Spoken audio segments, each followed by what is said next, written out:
Novo Testamento, lição de número 32.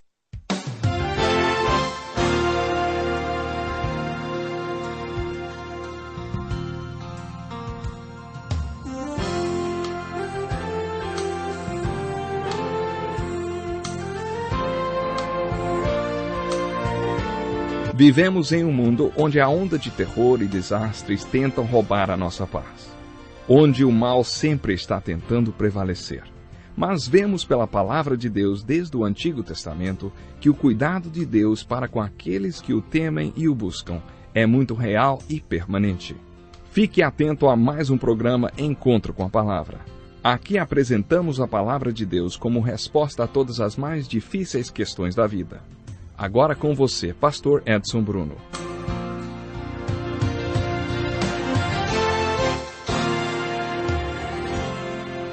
Seja muito bem-vindo para mais um Encontro com a Palavra. É muito bom contar com você para aprendermos juntos um pouco mais da Palavra do nosso Deus. Já vimos todo o Velho Testamento e até o 5º livro do Novo Testamento, o livro de Atos. Esse livro descreve o nascimento da igreja, que aconteceu no dia de Pentecostes. Chegando o dia de Pentecostes, estavam todos reunidos num só lugar. De repente veio do céu um som como de um vento muito forte e encheu toda a casa na qual estavam assentados. E viram que parecia línguas de fogo que se separavam e pousavam sobre cada um deles. Todos ficaram cheios do Espírito Santo e começaram a falar noutras línguas conforme o Espírito os capacitava. Havia em Jerusalém judeus tementes a Deus, vindos de todas as nações do mundo. Ouvindo-se o som, ajuntou-se uma multidão que ficou perplexa, pois cada um os ouvia falar em sua própria língua. Atônitos e maravilhados, eles perguntavam: acaso não são galileus todos esses homens que estão falando? Então, como os ouvimos, cada um de nós, em nossa própria língua materna? Atônitos e perplexos, todos perguntavam uns aos outros: que significa isso? Alguns, todavia, zombavam deles e diziam: eles beberam vinho demais. Então Pedro levantou-se com os 11 em alta voz, dirigiu-se à multidão. Homens da Judéia e todos os que vivem em Jerusalém, deixe-me explicar-lhes isto. Ouçam com atenção. Estes homens não estão bêbados, como vocês supõem. Ainda são 9 horas da manhã. Ao contrário, isto é o que foi predito pelo profeta Joel. Essa é a descrição do dia de Pentecostes no capítulo 2 de Atos. É importante que nós entendamos um pouco mais sobre esse poder dado à igreja. A primeira coisa é que este acontecimento ocorreu num dia sagrado chamado Pentecostes. Pentecostes é o dia em que os judeus comemoravam a colheita que Deus lhes tinha dado. Era um dia especial e de festa. Eles sabiam que Deus é a fonte de todo e qualquer processo que gere vida e faça a terra dar seus frutos. Esse dia era importante e muito tradicional dentro da história dos hebreus. O evento do Pentecostes ocorreu no dia em que eles comemoravam a colheita por um significado, uma simbologia importante. A grande colheita estava para começar. Deus estava começando a sua maior colheita. Quando Jesus falou desta colheita, ele disse: abram os olhos e vejam os campos, eles estão maduros para a colheita. Jesus estava dizendo que o povo estava maduro, pronto para o seu evangelho, interessado nas coisas espirituais. Abram os olhos e vejam os campos, eles estão maduros para a colheita. Deus começou a construir sua igreja no dia de Pentecostes. Você está lembrado do propósito da igreja? O propósito da igreja era a grande comissão. Vão, façam discípulos e construam minha igreja fazendo discípulos. Esse é o propósito para o qual o poder do Pentecostes veio. E é por isso que veio no dia da colheita, no dia do Pentecostes. Quando chegou o grande dia, sinais e maravilhas acompanharam a vinda do Espírito Santo. Como eu já disse, talvez o maior de todos os milagres tenha sido as 3.000 pessoas que se tornaram discípulos naquele dia. Lembre-se, foi para esse fim que o poder foi derramado. Nunca se esqueça disso.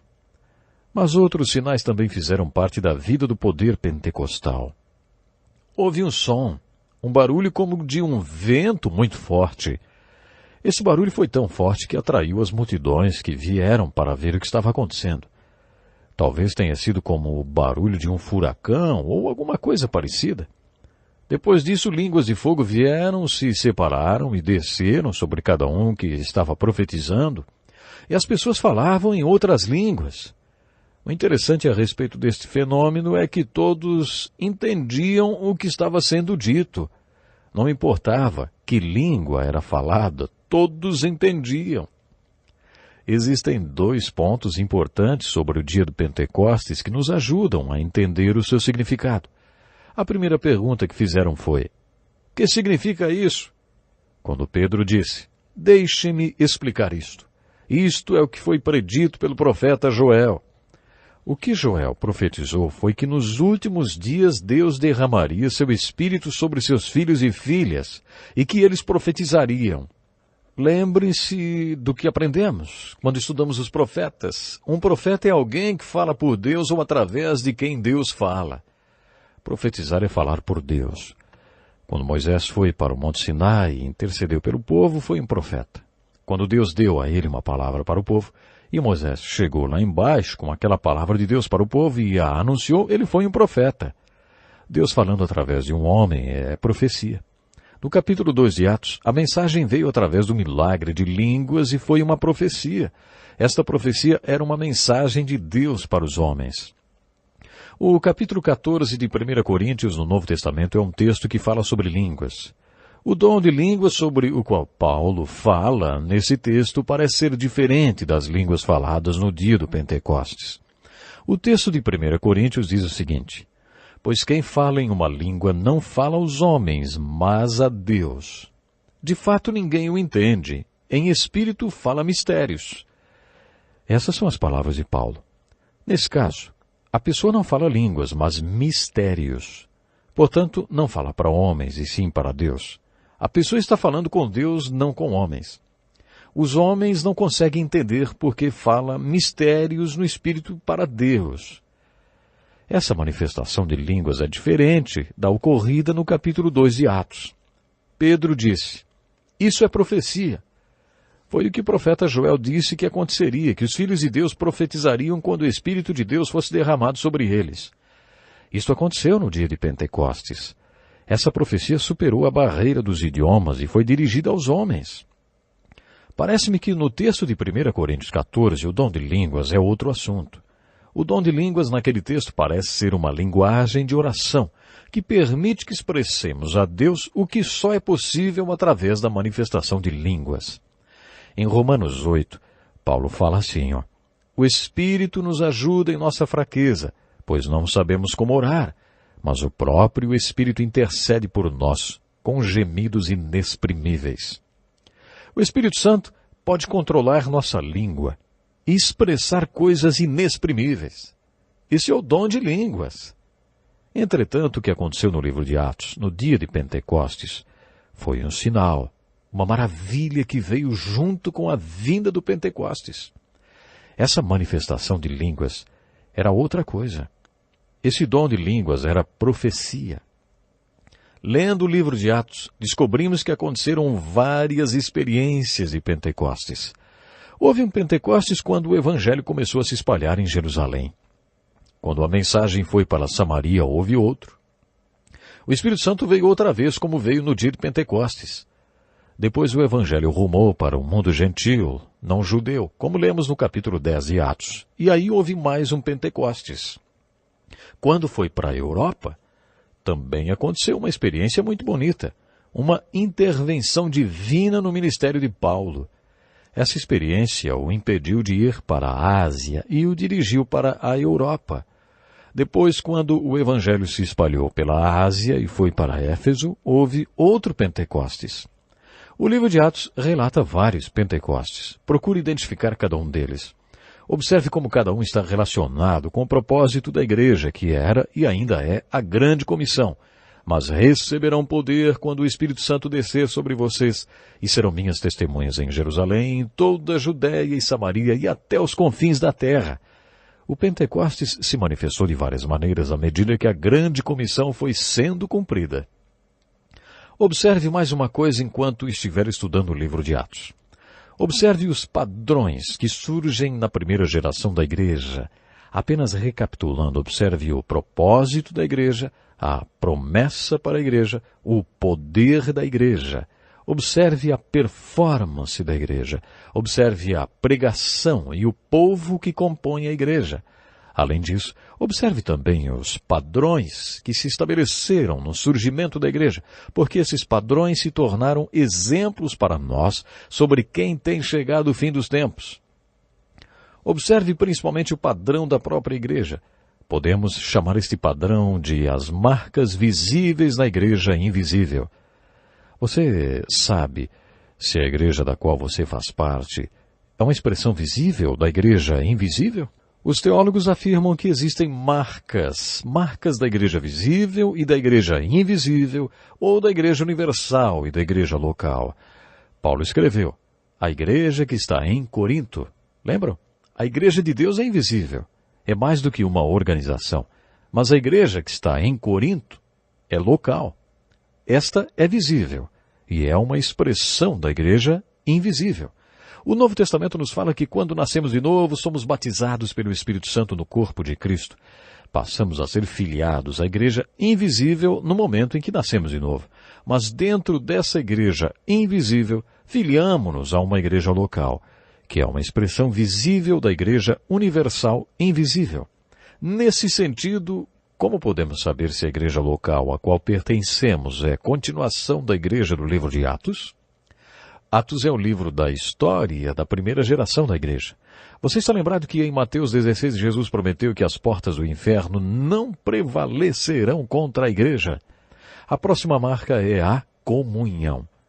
E eis uma das falhas da igreja hoje. Num típico domingo de escola dominical, às 10 horas, o pastor, todo cheiroso, de terno, gravata, começa a pregar. A igreja também, toda cheirosa e em roupas de igreja, ouve o sermão. Então, depois de ouvirem o sermão, os membros da igreja saem comentando, puxa, que sermão bom! E a coisa para por aí até o próximo domingo, quando todos voltam para mais um culto. Pode ser também que eles assistam o culto pela televisão, porque aí nem precisam se dar ao trabalho de interagir com o pastor ou com os outros membros. As pessoas parecem que não querem comunhão. Mas, no livro de Atos, os apóstolos acreditavam que as pessoas na igreja deveriam interagir umas com as outras. De onde eles tiraram essa ideia? Talvez de Jesus, quando ele disse, venham e verão. Jesus convidou os discípulos para viverem com ele, para que eles vissem como ele vivia. Vimos isso quando estudamos o primeiro capítulo de João. Os convertidos do dia do Pentecostes tinham comunhão com seus professores e os apóstolos. A palavra grega para comunhão é koinonia. Sam Schmaker, teólogo americano de Pittsburgh, dizia que comunhão é como dois colegas num mesmo barco. Quer dizer que comunhão é estar no mesmo barco com a outra pessoa, é ter uma parceria, um relacionamento que envolva compromisso. Os apóstolos tinham isso com Jesus. Eles tinham comunhão com o Mestre. Lemos no livro de Atos que quando os apóstolos iniciaram o ensino com aqueles que tinham se convertido, mantinham-se unidos e tinham tudo em comum. Esta é mais uma marca da Igreja Universal Invisível, a comunhão. A adoração é a quarta marca da Igreja Invisível. Todos continuaram unidos no ensino dos apóstolos, na comunhão e no partir do pão, quer dizer, na Eucaristia ou a mesa do Senhor, a Santa Ceia, a ordenança que Jesus deixou para que os apóstolos se lembrassem dele e o adorassem. Jesus disse, isto é o meu corpo dado em favor de vocês. Façam isto em memória de mim. Este cálice é a nova aliança no meu sangue, derramado em favor de vocês. Os primeiros cristãos se reuniam em koinonia e adoravam a Deus, cumprindo a ordenança da mesa do Senhor. A igreja de Atos era uma igreja que também orava. Como não conseguimos fazer a obra do Senhor sem o poder do Pentecostes, devemos orar e pedir a Deus que nos dê poder. Ore sempre. Se é verdade que você não é, mas Ele é, que você não pode, mas Ele pode, então você deve orar continuamente pedindo poder a Deus. Quem mais poderia ser um vaso através do qual Deus trabalha, senão você, hein? Recapitulando as marcas da igreja invisível de Atos, temos então a missão. evangelismo, o ensino, a comunhão ou koinonia e a adoração. A quinta marca era a oração. Lendo o livro de Atos e o Novo Testamento, identificamos mais 10 marcas da igreja invisível. A unidade é a próxima. A igreja formava um só corpo. Em João 17 lemos que Jesus pediu 5 vezes que os discípulos fossem um. E eles eram um e tinham uma só mente, a mente de Cristo. Eles tinham unidade. A 7ª marca poderia ser chamada de diversidade.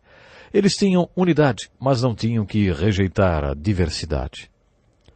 Existem empresas que têm unidade, mas que não toleram diversidade. Esse não é o conceito bíblico de unidade. Isto é uniformidade. Muitas organizações alegam possuir essa unidade e abrem suas portas para que outras pessoas façam parte delas. Mas só que essas pessoas não podem ser diferentes. Elas têm que sacrificar aquilo que é o único nelas para poderem fazer parte daquela unidade. Mas a igreja do Novo Testamento tinha unidade com diversidade. Havia mais uma característica, a pluralidade. Essa é a 8ª marca da igreja invisível. As igrejas locais do Novo Testamento sempre tinham pastores, no plural, nunca um único pastor. O conceito de um só pastor na igreja não é bíblico. Havia sempre mais de um pastor, plural, isso mesmo, pastores.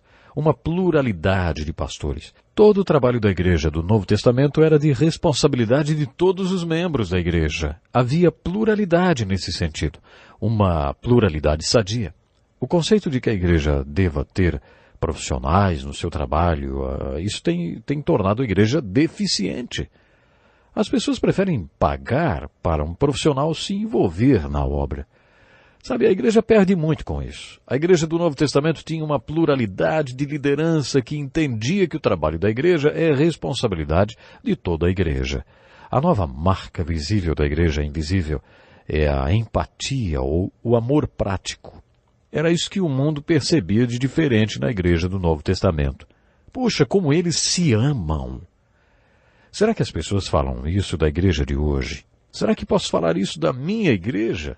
Uma das marcas da igreja invisível é o amor uns pelos outros. Na última ceia com seus apóstolos, Jesus lhes disse: amem-se uns aos outros. Como eu os amei, vocês devem amar-se uns aos outros. Com isso todos saberão que vocês são meus discípulos, se vocês se amarem uns aos outros. Essa empatia, ou esse amor de um pelos outros, é a nova marca da igreja invisível. Igualdade. Essa é a 10ª marca. As Escrituras pregam a igualdade absoluta dos diferentes membros do corpo de Cristo. Muitas mulheres acham que a Bíblia, de forma geral, mas principalmente as cartas de Paulo, subestimam a mulher. Já tive a oportunidade de visitar grupos e culturas primitivas. E sabe o que eu vi? Eu já vi uma mulher num chiqueiro amamentando o filho num peito e um leitãozinho no outro. Em outras culturas, os homens não cogitavam dormir com suas mulheres, mas dormiam com os porcos. Alguns interrompem o trabalho da mulher no campo o tempo suficiente para ter uma relação sexual com ela, mas não a consideram igual a eles. Os homens sempre exploraram o fato de serem fisicamente mais fortes do que a mulher. Existem homens que consideram a mulher como sua propriedade ou a sua escrava. Temos visto missionários e tradutores da Bíblia levarem o ensino da palavra para essas culturas. Depois que o povo aprende a ler a Bíblia e se converte, uma das primeiras coisas que acontece é a elevação da mulher dentro da comunidade. Eles aprendem com a Bíblia que homem e mulher têm o mesmo valor. Todos os membros do corpo são iguais. Por isso a empatia e a igualdade são características desse corpo de crentes em Jesus chamado igreja. Se uma parte da igreja está sofrendo em algum lugar do mundo, todo o resto do corpo deveria se angustiar e sofrer. Eu tentei jogar futebol quando estava na faculdade. Uma vez durante o jogo, ajeitei a bola no campo para cobrar uma lateral. Só que quando chutei a bola, que estava sobre uma grande pedra enterrada no campo, chutei a ponta daquela pedra junto e com toda a minha força. Na mesma hora meu pé inchou dentro do sapato. Arrastaram-me para fora do campo e me levaram para o hospital. O dedão do meu pé estava triturado até a sua junta. Ah, que dor horrível! Enquanto eles cuidavam do meu dedão, eu tinha dores fortíssimas no estômago. A pancada tinha sido no dedão do pé, mas o meu estômago estava doendo também. Eles me disseram que aquela reação era causada pela empatia do sistema nervoso. Tudo está ligado. Segundo o apóstolo Paulo, é assim que deveria acontecer com a igreja. Se o membro sofre, todos sofrem também por causa da empatia entre eles. É assim que deveria ser com a igreja local. Busque na sua igreja local essas marcas visíveis de que a igreja de Jesus Cristo está edificada no meio dos que creem. Procure pelo evangelismo, o cumprimento da grande comissão. Procure pelo ensino, pela koinonia ou comunhão. Pela adoração, a oração. Pela unidade com diversidade. Procure pela pluralidade, pela empatia e a igualdade. Na sua leitura do livro de Atos, busque pelos padrões que demonstram que a igreja é e deve ser. Existem padrões que devem ser seguidos e devemos buscá-los. Não é sempre que vamos acertar, mas pelo menos devemos ter certeza do padrão-alvo que devemos perseguir. O livro de Atos nos mostra de maneira prática quais são esses padrões para a igreja local e como ela deve agir. Encontramos muitos outros padrões para a igreja no livro de Atos, além destes 10 mencionados. Por exemplo, perseguições e problemas internos. Esses 2 padrões sempre estiveram presentes na igreja. Costumamos dizer que o diabo passou 3 séculos tentando acabar com a igreja através da perseguição. Como não conseguiu, por volta do ano 313 depois de Cristo, ele se infiltrou nela. Foi quando o imperador Constantino abraçou a fé cristã e tornou o cristianismo a religião oficial. A partir daí, todo mundo queria ser cristão. É por isso que no ano 500 depois de Cristo, só se conseguiu um emprego no Império Romano se declarasse cristão. Desde esse tempo temos enfrentado um grande desafio. Como diferenciar quem é e quem não é cristão, para o caso de querer atingir só os cristãos? Como saber quem é realmente cristão? Desde que o diabo entrou para a igreja, tem sido difícil dizer quem é e quem não é. Mas observe este padrão. Quando não existe perseguição, o problema aparece dentro da congregação. Procure observar no livro de Atos quais eram os padrões e procure aprender com esse livro histórico do Novo Testamento, porque essas coisas aconteceram a eles como exemplos e foram escritas como advertência para nós, sobre quem tem chegado o fim dos tempos. Você identifica todas essas marcas e padrões na sua igreja local? Ore a respeito disso. Coloque diante de Deus a sua vida e a sua igreja, para que ela tenha todas as marcas da igreja invisível do livro de Atos. Eu conto com você para o próximo programa. Até lá. Que lição importantíssima. Obrigado, pastor Edson Bruno. Prezado ouvinte, coloque em prática o que você ouviu aqui. Sem dúvida,